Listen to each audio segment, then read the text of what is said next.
사도 바울이 쓴 고린도전서 13장을 사랑장이라고 정의한다면 오늘 우리가 읽었던 이 본문 창세기 12장은 아브라함의 소명장이라고 정의합니다.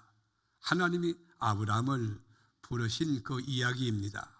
하나님이 창세전에 아브라함을 택하시고 믿음의 조상으로 부르실 때 첫 메시지가 무엇일까? 어떤 말씀을 하셨을까? 우리가 2절 말씀에 보면 내가 너로 큰 민족을 이루고 내게 복을 주어 내 이름을 창대하게 하리니 너는 복이 될지라. 여러분, 이게 얼마나 감동적인지, 하나님이 너를 큰 민족 이루고 이름을 창대하게 하고 네가 복이 되겠다, 네가 이 복의 통로가 되게 하겠다, 이 하나님의 약속이에요. 그런데 여기서 소개되는 복이라는 단어는 보편적인 통상적인 베라카라고 하는 그런 용어를 쓰지 않아요. 그 단어 쓰지 않고 바라크라고 하는 하나님이 주시는 복, 베라카가 아니고 바라크라고 하는 이 단어를 사용하고 있어요. 이 말은 뭐냐? 주어가 하나님이에요. 출처가 하나님이라는 거예요. 하나님이 주시는 복, 이 바라크. 그런데 이 바라크라고 하는 뜻은 풍성하게 한다, 생산한다, 장수한다, 성공한다, 여러 가지 포괄적 의미가 있지만은 이 복은 어떤 복이냐면 하늘에 속한 신령한 복, 거룩한 영적인 복도 있지만 인간이 살아가는 데 필요한 건강이나 심령의 평안이나 지혜나 또는 장수하는 것이나 이런 인간들이 살아갈 때 필요한 요소의 복을 함포한 것입니다. 우리 교우들 정말 오늘 저녁에 나와서 이 예배 드릴 때 이 말씀을 여러분 이 말씀을 붙들고 마음의 육상에 살아갈 때 이대로 되는 은혜가 있기를 축원하는 거예요. 아멘. 다시 한번 2절과 3절 읽어보겠습니다. 내가 너로 큰 민족을 이루고 내게 복을 주어 내 이름을 창대하게 하리니 너는 복이 될지라. 너를 축복하는 자에게는 내가 복을 내리고 너를 저주하는 자에게는 내가 저주하리니 땅의 모든 족속이 너로 말미암아 복을 얻을 것이라 하신지라. 아멘. 하나님이 약속한 가슴 뛰는 복이 뭡니까? 구체적으로 보면 먼저는 내가 너를 큰 민족 이루게 하겠다, 이 말이에요. 이 말은 네 후손이 번성하고 창대하고 잘되고 형통하게 하겠다, 그 약속이에요. 아버지가 장로님이면 아들도 장로님, 손자도 장로님인데 그 신앙의 순수성과 신앙의 깊이와 중량이 아주 더한 그 원숙한 단계에서 3대가 신앙을 개성했는데 우리 주님이 기뻐하실 만한 그리스도의 장성한 분량에 오른 그런 믿음의 그 경지에 오른 그런 장로님이라는, 이것을 영적으로 말하면 하나님 나라 확장으로 볼 수 있습니다.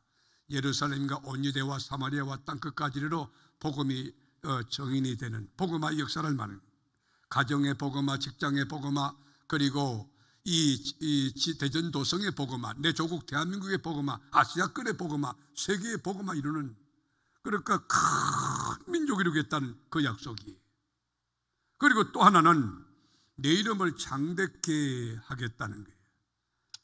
네 이름을 모르는 사람이 없게끔, 그 나쁜 쪽으로 이름이 유명한 게 아니고 정말 존귀한 노블 캐릭터가 돼가지고 그분 참 품격이 있어, 품위가 있어, 아주 귀한 분이야, 그런 분 만나기 어렵지. 여러분, 아브라함을 모르는 사람이 어디 있습니까? 기독교인이 아브라함 모릅니까? 이슬람 교도들이 모릅니까? 유태교인들이 모릅니까? 불교인들이 모릅니까? 네 이름을 창대케 한다는 것이. 그리고 또 하나는 네가 복덩어리가 되리라, 축복의 통로가 되리라, 네 자체가 복이 되리라. 아브라함 자체가 복이 된다는 거예요. 여러분, 아브라함의 생각 자체가 복이에요. 그를 만나는 자들이 복을 받는 거예요. 그의 말 자체가 복이 되는 거예요. 안고서는 행동이 복이 있는 거예요. 얼마나 귀합니까? 저는 우리 교회 권사님 가운데 여러분들이 계신데요, 그분의 말씀을 들으면 참 감사한 게, 참 신앙생활을 제대로 했구나, 좋은 성품에다가 말씀이 들어가서 믿음이 자라서 말씀하시는 것마다 은혜가 됩니다. 덕을 끼칩니다. 참 어쩌면 저렇게 말씀을 이쁘게 할까, 그런 생각이 있어요. 여러분, 내 이름이 창대케 된다, 네가 복이 될지라.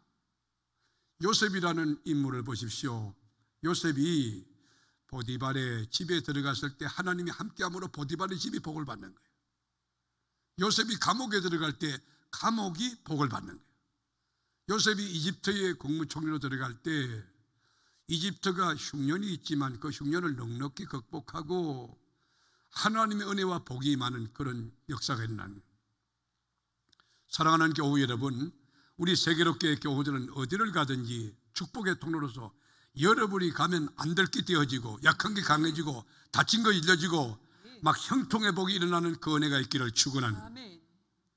또 하나의 복은 뭐냐? 하나님이 보호하는 축복인데 너를 축복하는 자에게 내가 복을 내리고 너를 저주하는 자에게 내가 저주하리라. 무슨 말입니까? 하나님이 안녕을 보장하겠다는 거예요. 누구도 너를 해치지 못하도록 불꽃 같은 눈동자로 지켜 너를 축복하는 자에게 내가 복을 내리고 너를 저주하는 자에게 내가 저주하리라. 여러분, 이 말씀을 믿습니까? 과거에 지켜줬던 하나님이 오늘도 지켜주시고 내일도 영원토록 지키실 하나님을 믿으십니까? 아멘. 깊이와 중량과 넓이로 나를 지켜주실 그 하나님을 믿는. 그런데 아브라함이 이 복을 받았느냐? 우리가 성경을 읽어보면, 연구해보면 이 약속한 네가 큰 민족 이루게 하겠다. 여러분 출애굽할 때 한번 보십시오.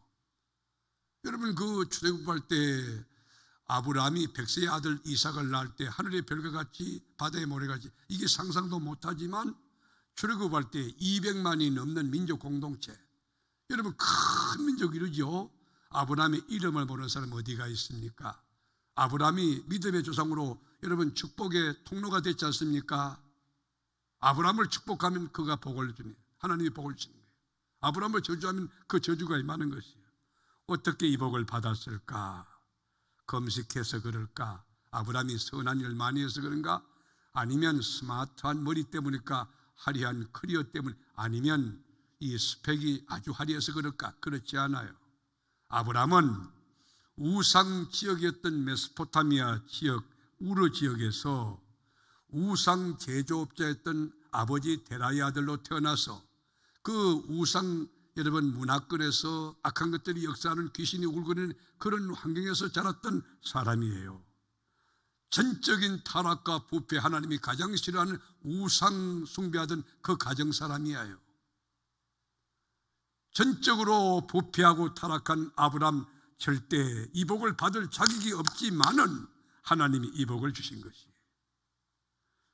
이 아브라함이 받은 복 우리도 받고 있지 않습니까? 베드로 사도의 고백을 들어보면 여러분 하나님이 우리를 풍성한 긍휼과 자비로 예수 그리스도의 죽으심을 살려내심으로 우리에게 산 소망이 있게 하셨다 그랬어요. 베드로전서 1장 3절에 보면 우리 주 예수 그리스도의 아버지 하나님을 찬송하리로다. 그의 많으신 긍휼대로 예수 그리스도를 죽은 자 가운데서 부활하게 하심으로 말미암아 우리를 거듭나게 하사 산 소망이 있게 하시며 할렐루야. 예수님 때문에 제사함받고 예수님 때문에 영생의 소망을 갖고 산 소망을 허락하신 하나님이 우리에게 이 축복을, 아브라함이 받은 복을 우리에게 주셨다는 거예요. 썩지 않고 더럽지 않고 쇠하지 아니하는 유업을 있게 하시나니 곧 너희를 위하여 하늘에 간직하신 것이라. 그렇습니다. 아무 자격 없는 아브라함을 갈대아우리에서 떠나게 하시고 큰 민족 이루고 네 이름이 창대하고 네가 복이 될지라. 너를 축복하는 자에게 내가 복을 나리고 너를 저주하는 자에게 내가 복을 나리라 하신 말씀을 이루어 주셨던 것입니다. 그러면 아브라함이 이 복을 받을 때 먼저는 하나님의 은혜, 하나님의 긍휼과 자비로 이 축복을 받았지만 또 하나는 이 과거와 청산할 때, 죄악된 과거와 단절하고 결별할 때 하나님이 아브라함에게 이 복을 주신 것이에요. 1절에 보면 그 원리가 있습니다. 1절 말씀에 보면 여호와께서 아브라함에게 이르시되 너는 너의 고향과 친척과 아비집을 떠나, 여기 떠나라고 하는 동사 밑에 라인을 치세요. 떠나, 내가 네게 보여줄 땅으로 가라. 고향과 친척과 아비집은 여러분 어디입니까? 이것은 우리가 영적으로 볼 때 익숙한 것이, 여러분 결혼해가지고 시집에 살 때는 너무 힘들지만 친정에 오면요 편하지 않습니까? 여러분 해가 이 중천에 뜰 때까지 푹 자도 평안한 그게 친정 아닙니까? 우리 하나님은 뭐냐? 네 고향과 친척과 아비 집을 떠나 익숙한 곳으로부터 결별하는 것이. 여러분이 신앙생활 할 때 타성에 젖어서 매너즘에 빠져서 그러지 말라는 거예요. 날마다 새로워지기를 축원합니다. 날마다 주님 두려워할 수 있기를 축원합니다. 여러분 갈대오르가 어떤 지역입니까? 고고학자들의 말을 빌리면 그 아브라함이 살던 당시에 2층집 건축공학적으로 그만큼 발달된 것이. 그때 벌써 2층집이 있고요. 이 학문적인 깊이와 체계가 있는 도서관이 있다. 도서관. 아브라함 당시에 도서관이 있고 그리고 위생시설이 아주 첨단으로 갖춰져 있는 그런 도시가 어디예요? 갈대오르예요. 첨단의 도시라도 여러분 물질이 풍요하고 지식이 폭증하고 굉장히 좋은 곳이라도 제약된 곳이면 그것을 청산하고 떠나라고 하는 것이. 우리 인간은 누구나 인생이라고 하는 그릇을 갖고 있습니다. 태어나서 숱한 사람들과 만나고 또 여러 가지 사건을 경험하며 그리고 숱한 이야기를 간직하고 있는 인생의 그릇이 누구에게나 다 있습니다. 어떤 분에게는 나쁜 습관으로 꽉 찬 인생의 그릇도 있습니다. 어떤 분은 좋은 습관을 가질 수도 있습니다. 실수할 때도 있습니다. 아픔도 있습니다. 상처도 있습니다. 공격받을 때도 있습니다. 억울한 누명을 쓸 때도 있습니다. 그런데 하나님은 이렇게 여러분 제약된 거 그리고 익숙한 거 이런 것들을 다 쏟아버리라고 하는 거예요. 아니 목사님 내가 인생을 60 살았는데 70을 살았는데 그 정든 것을 내 인생의 그 그릇을 어떻게 비우라고 합니까? 여러분 우리가 풍요로운 것, 익숙한 것 그런 것으로 여러분 우리 인생을 살아가면 큰 역사에 되기 어려워요. 그건 인간의 노력으로 되어지는 산물 그 결과밖에 얻지 못해요. 그러나 여러분 가거를 가감없이 청산하고 하나님 말씀에 설 때에 여러분 결별하는 그곳에 하나님의 새로움이 하나님의 새 창조가 일어나게 되는 것이. 하나님은 익숙한 네 고향 친척 아비 집을 청산하라. 여러분 익숙한 제약과 그리고 우리가 말투도 이제 바꿔야 될 때가 있습니다. 여러분의 말이 덕스럽고 믿음의 말하고 하나님께 영광이 되고 감사하는 말을 넘치게 하고 성령의 지배된 말, 성령의 지배하는 생각으로 살아가는 이 제약된 과거를 청산할 수 있는 결단력 그리고 청산하는 그런 힘이 있는 자에게 하나님이 아브라함이 주신 거복을 주신다는 것이. 사도 바울은 우리에게 이렇게 권합니다. 로마서 12장 2절에 보면 너희는 이 세대를 본받지 말고 오직 마음을 새롭게 함으로 변화를 받아 하나님의 선하시고 기뻐하시고 온전한 뜻이 무엇인지 분별하도록 하라 그래요. 이 세대를 본받지 말라는 거예요. 여러분 우리 이 세대가 얼마나 과학이 발달되고 진보됐습니까? 우리가 나노 테크놀로지라고 여러분 이 미세한 것까지라도 여러분 과학의 힘으로 얼마나 발달됐는지 이 스마트폰 하나 가지고 못하는 게 어디가 있습니까? 이거 가지고 영화도 볼 수 있습니다. 문자도 보냅니다. 영상 편지도 보낼 수 있습니다. 그리고 이 스마트폰 가지고 제가 칼럼을 쓰는데요. 칼럼을 50편을 써서 저 제주도에서 제가 안식을 했을 때 여기까지 그냥 보낸 거예요. 저는 깜짝 놀라요. 아니 이 디지털 시대에 아날로그가 살아간다는 자체가 거북하고 힘들고 어렵지만 야 문명의 이 혜택을 많이 누리는구나 그런 생각을 하는 것입니다. 그런데 이 세대, 이 시대의 스피릿이라고 하는 정신을 본받아서 안 된다. 그게 여러분 인본주의가 너무 교회 안에 들어와서 집사님도 만나보면 인본적이 그런 분들이 장로님도 만나보면 너무 인간학적이고 너무 세상적인 거 방법이 그렇고 말은 들어보면 맞는 것 같은데 여러분 육신에 속한 자 육에 속한 자가 아니고 육신에 속한 자 빛의 비침은 받았지만 미성숙한 영에 속한 자가 아닌 그런 경우 여러분 권사님들 가운데 또 그런 경우 우리 주님은 우리에게 권합니다. 이 세대를 본받지 말고 오직 마음을 새롭게 함으로 변화를 받아 하나님의 선하시고 기뻐하고 온전하신 뜻이 무엇인지 분별하도록 하라 그랬어요. 에베소서 4장 22절에도 보면 너희는 유혹의 욕심을 따라 썩어져가는 구습을 따르는 옛사람을 벗어버리고, 다 같이 벗어버리고 오직 너희의 심령이 새롭게 되어 하나님을 따라 의와 진리의 거룩함으로 지으심을 받은 새 사람을 입어라. 여기 보면 세 동사 명령어가 있어요. 첫째는 뭐예요? 벗어버리라는 거예요. 뭘 벗어버려요? 옛사람을 벗어버리라는 거예요. 구습을 벗어버리라는 거예요.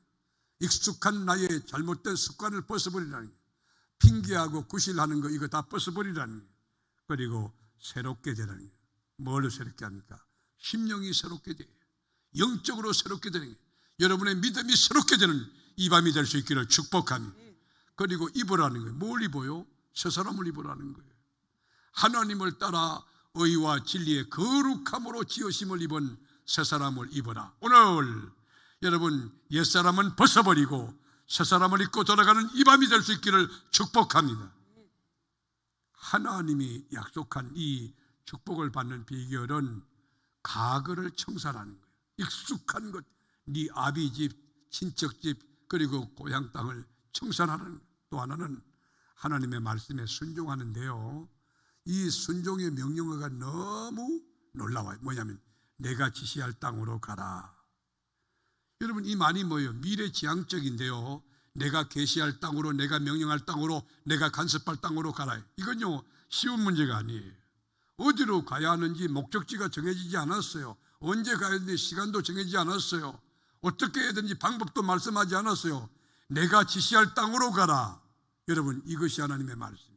이스라엘 민족들이 출애굽하여 광야에서 40년 동안 살아갈 때에 풀 한 폭이 없는 광야 사막 한복판에 있었지만 그들은 낮에는 구름기둥, 밤에는 불기둥. 여러분 불기둥과 구름기둥이 하나님의 임재의 사인이에요. 이 구름기둥이 뜨면 새벽 2시도 뜨는 거예요.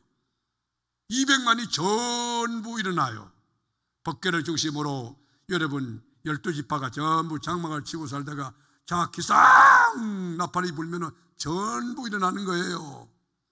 지시할 땅으로 가라. 여러분 하나님께 민감하고 하나님의 음성을 듣고 성령의 역사에 따라 나갈 때 그곳은 생명의 길이고 축복의 길이고 은혜의 길이고 승리의 길인 줄로 믿습니다. 하나님이 우리에게 보여주실 땅으로 가라. 내가 지시할 땅으로 가라. 여러분 하나님이 우리에게 주신 땅이 뭐죠? 지시하고 있는 땅이 뭐예요? 하나님이 주신 비전이 뭡니까? 우리에게 사람이 자란다. 하나님이 그 말씀을 주셨습니다. 저는 이 말씀을 여러분이 주의 깊게 듣고 믿음으로 기도하고 하나님의 역사를 기다리는 지혜로움이 또 복됨이 믿음이 있으면 좋겠어요. 여러분 자녀를 놓고 기도하는데 그 아이가 어떤 이 특징이 있는가, 재능이 뭔가, 하나님의 영광이 어떤 곳에 머물고 있는가를 한번 살펴보시라고요. 거기에 개발될 수 있도록, 거기에 깊어질 수 있도록, 거기에 온전할 수 있도록 기도하면서 하나님의 역사를 기다려보세요. 여러분 자녀들을 놓고 장래에 대해서 가슴이 뛰는 그런 부모들 있을 겁니다. 우리 교회에 하나님 주신 약속이 자녀가 잘 되는 역사가 있기를 축원합니다. 교육부서도 마찬가지입니다. 우리가 차세대 지도자를 세워나가는 그 비전을 이루기 위하여 우리가 기도하는데, 우리 지난 시간에 우리 신 목사님 그 간증을 해 주셨는데요, 우리가 CT에서 들어갔어요. CT에서 가서 이제 본부장을 만났을 때 자연스럽게 다음 세대에 우리에게 하고 있는 이야기를 할 때 본부장이 목사님 우리하고 같이 합시다. CT에서 우리하고 같이 하자고. 자기들이 방송에 때려주겠다고. 강사진들도 전부 다 짜겠다고. 뭐 그 정도 얘기해서 저는 갑자기 이야기가 나왔기 때문에 좀 당황스럽고 그랬어요. 그런 가운데 제가 내려와서 이렇게 기도해 보니까 제가 기도하고 꿈꾸던 그런 그림들이 지금 현실이 되고 있다는 생각이 돼요. 그런데 우리 교회 연세 높으신 집사님 한 분이 식사를 예약해 놓으셨어요. 그리고 저보고 시간을 내달라고 말씀하셨어요. 제가 멀리 가기는 어렵고 그래서 이 가까운 곳으로 좀 가자. 근데 이제 그 장소가 신 목사님이 안다고, 그 뭐 우리 신 집사님하고 식사를 했던 장소라고 아주 자신만만하게, 그래서 내비를 찍지 않고 그렇게 갔어요. 갔는데 가니까 어디냐면 논산 가니까 벨국제학교 거기 앞에 딱 서는 거예요. 아니 식당이 어디 있습니까? 요 주변이라는 거예요. 그 주변이 아니고 한참 지나가지고 온 거예요. 그런데 여러분, 그래서 제가 그 국제학교 교장 선생님에게 내가 여기까지 왔다. 목사님 빨리 들어오세요. 아니요, 지금 식사 약속이 돼서 식사를 하고 내가 들어오겠다고 그랬어요. 그 갔는데 그 부인 되시는 분이 학교 교장 선생님 출신이고 그 두 분 다 그런데 갔는데, 여러분 필리핀의 벨 국제학교 거기에 여러분 시설이 너무 잘 돼 있어요. 그리고 이미 의학 연수를 수십 년간 해왔기 때문에 그건 강사진이나 모든 것이 구비되어 있는 거예요. 그러면서 어떻게 해야 되는지에 대하여 이 신 목사님하고 구체적으로 그 실무진들하고 이 대화를 나누는 걸 제가 보았어요. 그리고 돌아왔어요. 그러면서 이제 제주도에서 우리 국내는 비전 캠프하고 필리핀에서는 이렇게 한 달 동안 어학연수하면 좋겠다 그런 생각하는데, 이제 영성을 이렇게 가진 최고의 강사진이 필요하다. 그래가지고 우리 한국 최고의 강사진이 좀 필요하다. 오전에는 아이들이 일어나면은 큐티하고 공동체 예배 드리고 난 뒤에 그 의학 연수를 타이트하게 들어가는 거예요. 그리고 저녁에는 영성 집회하는데 누가 강사가 될까? 그런 가운데 추석이라고 여기 오메가 교회 항성은 목사님이 인사차 왔어요. 그래서 내가 우리가 전에도 청소년들 키우겠다고 모건대학을 다 빌려가지고 우리가 청소년 사역을 했는데 이것을 하려고 시티에서 같이 하려고 한다. 그때면 이 한 목사님이 그거 자기가 하겠다고, 우리 강사료 못 준다, 항공료 왕복 티켓 그것만 끊어준다, 그렇게 하겠다고. 그러면 목사님 제가 연예인도 데리고 올게요. 그래서 보너스로 이렇게 약속이 지금 된 거예요. 저는 그때 뭔 생각하느냐 하면 하나님이 우리 교회를 사랑하시고 있다는 거예요. 일하시는 거예요. 하나님이 움직이는 거예요. 하나님이 지시할 땅으로 가는데 여러분 자녀들이 주 안에서 잘 되는, 그래서 바른 국가관 가지고 준법 정신 가지고 좋은 인성 가지고 실력을 가지고 전문성을 가지고 여러분 국제 무대에 당당히 서서 하나님의 영광 돌리는 제2의 아브람, 제3의 아브람이 나오는 역사가 있게 되기를 주님의 이름으로 축원합니다. 샘슈 메이커 목사님이 그런 말을 했어요. 제가 저기를 읽다가 동의를 하고 감동이 됐는데, 그건 뭐냐면 10% 순종하는 자에게 10%의 축복이 오고, 절반을 순종하는 자에게 절반의 복이 오고, 100% 순종하는 자에게는 100% 하나님의 복이 임한다는 거예요. 우리가 여러분 순종할 때 아브라함의 복이 많은데, 여러분 순종을 어떻게 해야 됩니까? 말라기 3장 10절에 보면 이렇게 나와 있어요. 만군의 여호와가 이르노라, 너희의 온전한 11조를 창고에 들여 나의 집에 양식이 있게 하고 그것으로 나를 시험하여 내가 하늘 문을 열고 너희에게 복을 쌓을 곳이 없도록 붙지 아니하나 보라.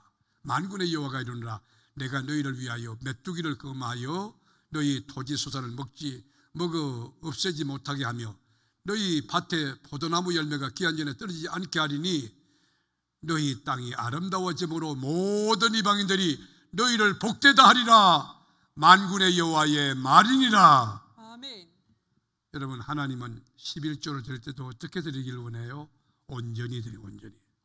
여기 온전한 11조, 온전함이라는 뭐야? 히브리 말로 콜이라는 단어. 콜은 뭐냐면 통째로 그런 말이에요. 전체로 그런 말이에요. 예를부터 1부터 10까지 있다고 하면 한 3, 7, 5는 자기가 소유하고 나머지 찌끄러기 주는 게 아니에요. 여러분 11조는 하나님의 거예요. 하나님 것을 범할 때 저주가 임한다. 네가 저주를 받았는 거예요. 11조는 절대 어떤 경우든 간에 하나님의 것입니다. 그런데 어떻게 11조 드립니까? 온전히 11조 드리는 것이. 어떤 특정한 토막을 드리는 게 아니에요. 전체를 통째로 드리는 거예요. 우리가 주일 성수한다 그럴 때 여러분 직장일이 바쁘고 중한 어떤 세미나 있고 한다 할지라도 양해를 구하고 주일을 성수해야 돼요. 온전히 주일을 성수해야 돼요. 그래서 이 상황적으로 이래서 저래서 핑계대고 그래서는 안 되는 것이에요. 믿음 생활할 때, 온전한 믿음 생활할 때 하나님이 그 삶에 축복해 주십니다. 온전한 11조 될 때 하나님이 하늘문을 열고 이 땅에 싸울 곳이 없도록 붙지 아니하나 보라. 하나님의 이 말씀이 여러분에게 임하기를 축원하는 것입니다. 아멘. 교회에서 충성 봉사할 때도 그렇습니다. 안내를 쓰든지 차량 봉사 또 주차요원 뭘 하시든 간에 손님이 왔기 때문에 아니에요. 손님 왔더라도 양해 구하고 제가 교회에서 안내 사역을 합니다. 차량 봉사를 하고 있습니다.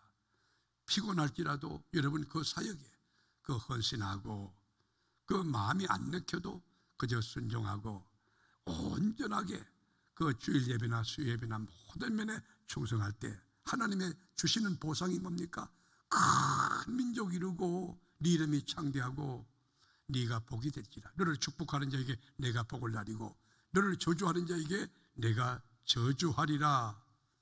삶의 적용입니다. 여러분이 청산하고 떠나야 될 갈대우는 어디입니까? 고집스러운 자리입니까? 교만한 자리입니까? 불순종의 자리입니까? 갈대우로 물질적으로 풍요한 그런 곳이지만 여러분 바벨탑 쌓는 그런 죄악의 땅이라고 하면 그걸 청산해야 되는 것이 여러분의 삶의 자리가 영적으로 갈대우는 아닌지 한번 되살펴봐야 돼요.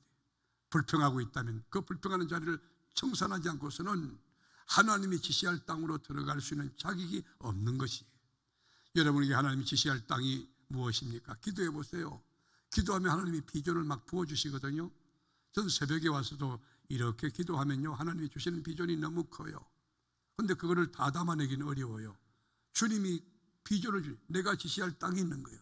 여러분들 이 하나님의 말씀을 의지하고 새벽에 나와 고요히 콰이어타임을 가지고 주의 음성을 들을 때에 하나님이 지시할 수 있는 땅으로 여러분을 인도하고 있음을 주님이 말씀하고 있음을 아멘. 들으실 수 있는 영예기가 있기를 축원하는 것입니다. 아멘. 말씀에 순종하고 온전히 여러분 그 뜻에 지시할 땅으로 가는 거예요. 그런데 가는데 안 될 것 같은데 되어지는 거예요. 놀랍지 않습니까? 저는 저희 교회에 충성하고 헌신하는 분들이 참 많이 계신데요, 어떤 경우에 그렇습니다. 연세가 높습니다. 건강이 좋지 않습니다. 그런데 그분을 통해서 일하시는 주님을 찬양하는 거예요. 놀랍습니다. 있기 때문에 할 수 있고 없기 때문에 할 수 없다면 기독교인과 난 크리스찬의 차이점이 뭡니까? 우리 인간이 갖고 있는 물질과 지혜와 능력 아무 필요 없습니다. 하나님에게 그게 무슨 소용입니까? 하나님 앞에 쓰임받는 것이 축복입니다. 아멘. 하나님 앞에 드리는 것이 축복입니다. 아멘. 여러분, 하나님은 돌돌로도 소리 지르게 하고 돌돌로도 일하시게 하는 전능하신 하나님이십니다. 아멘. 우리 하나님 앞에서 갈대우를 청산하고 내가 지시할 땅으로 가라는 그 비전의 메시지를 들을 수 있는 여러분 되고, 순종하되 온전히 순종함으로 하나님의 역사 이루어서 큰 민족 이루고 이름이 창대하고 여러분이 복이 되는, 여러분을 축복하는 자에게 하나님이 복을 내리시고 여러분을 저주하는 자에게 하나님이 저주를 내리는 성서적인 축복의 주인공이 이 밤에 나온 사랑하는 교우 여러분이 다 될 수 있기를 주님의 이름으로 축복합니다. 아멘. 기도하겠습니다.